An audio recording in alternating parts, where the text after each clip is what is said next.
নমস্কার বন্ধুরা, রাজরাজেশ্বরী রানী ভবানী আজকের পর্বে প্রথমেই দেখা যায় ভবানী ধুনুচিতে সেই শুকনো লঙ্কাগুলি দিয়ে ধোঁয়া ওড়াচ্ছে যুবরাজ আসলে তাকে বরণ করবে বলে। রামকান্ত তখন সামনে চলে আসে, ভবানী তখন ধুনুচিটা ঘোরাতে থাকে আর রামকান্ত বলছে, ভবানী কি করছো, এটা কিসের ধোঁয়া এগুলো? ভবানী তখন বলছে, চুপ করুন, আপনি না রাজা হবেন, শত্রু বাড়বে, তাই এগুলোর ব্যবস্থা করা হয়েছে। রামকান্ত তখন বলছে, এগুলো নিশ্চয়ই ইন্দু বৌঠান শিখিয়ে গেছে না, নজর কাটাতে গিয়ে তো আমার প্রাণ চলে যাচ্ছে। তারপর ভবানী হঠাৎ রামকান্তের মুখে হাত দিয়ে বলে, কি থেমে গেল তো কাশি? রামকান্ত তখন বলে, হ্যাঁ তোমার ছোঁয়া। ভবানী তখন বলছে, এখন একটু সুস্থ বোধ করছেন? রামকান্ত বলছে, করছি। ভবানী তখন রামকান্তকে বলছে, যুবরাজ আপনাকে একটা কথা বলাই হয়নি, গতকাল রাত্রে আমাদের জুতোতে যে কাদা লেগেছিল, পেশার ঠাকুরপুর জুতোতে একই কাদা লেগেছিল, হয়তো গতকাল রাতে মহাশ্মশানে নেই। তখন রামকান্ত বলছে, কি বলছো ভবানী? ভবানী বলছে, আমি সত্য ঠাকুরপুকে কাশারি গ্রামে পাঠিয়েছি সেই কারণে, যাতে পেশার ঠাকুরপোকে নজরে রাখতে পারে চরণদাস বাবাজিকে দিয়ে। রামকান্ত তখন বলছে, আমাদের কাঁধে যে গুরু দায়িত্ব চাপতে চলেছে ভবানী, আমাদের ভরসার লোক কমবে আর শত্রু বাড়বে, তাই আমাদের চিনে রাখা উচিত কারা আমাদের শত্রু আর কাদের উপর আমরা ভরসা করতে পারবো। ভবানী তখন বলে, এবার যেন মা ভবানীর কৃপায় সত্য ঠাকুরপো কাজটা সফলভাবে করে ফিরে আসতে পারে। এদিকে সত্য চরণদাস বাবাজিকে খুঁজতে খুঁজতে সেই কাশারি গ্রামে এসে পৌঁছায় আর সেখানেই সেই আখড়াতেই দেখে পুটিকে কীর্তন করছে। তখন পুটিকে দেখে মুগ্ধ হয়ে যায় সত্য আর চরণদাস বাবাজিকে জিজ্ঞাসা করে, এই মেয়েটি কে?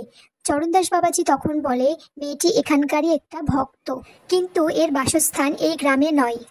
তখন সত্য চরণদাসকে বলে, শোনো, যে কথা বলতে এসছি কাজের কথায় আসি, তোমাকে একখান কাজ করতে হবে। দেবীপ্রসাদ দাকে চেনো তো? ওকে নজরে রাখতে হবে, উনি কাদের সাথে মেলামেশা করেন, কোথায় যাচ্ছেন, সব কিছু নজর রাখতে হবে।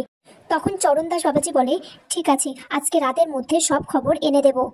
তারপর সত্য যখন ওখান থেকে চলে যাবে তখন পুটি তাকে বলছে, পেশাদ না নিয়েই চলে যাচ্ছেন, এই নিন পেশাদ নিন। তখন খেন্তি দিদি পুটিকে বলে যে, যুবরাজকে তো পাবি না, একেও আগে দেখেছিলাম রাজবাড়িতে, চরণদাস বাবাজির কাছ থেকে এর খবরটা নিতে হবে। পুরি তখন বলে যে, সবকিছুর মধ্যে এইসব দেখা কেন বলো তো, তোমার মাথাটাই খারাপ হয়ে গেছে। তখন খেন্তি দিদি বলে, ওরে মুখপুরি, আমি কি আমার জন্য ভাবছি? আমি তো ভাবছি তোর জন্য।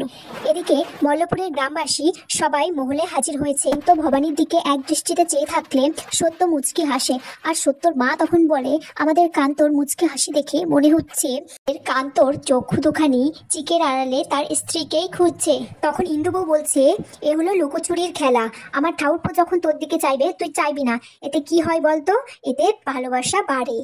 তখন গ্রামবাসীরা বলে, এক গীত আমরা বেঁধেছি যুবরাজের জন্য আর নাটোরের রাজরানী আমাদের সকলের মা, যদি আজ্ঞা দেন শুরু করি।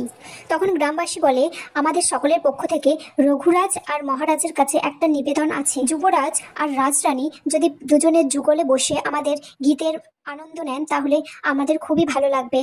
তারপর গ্রামবাসীরা মিলে সকলে নাচ গান শুরু করে।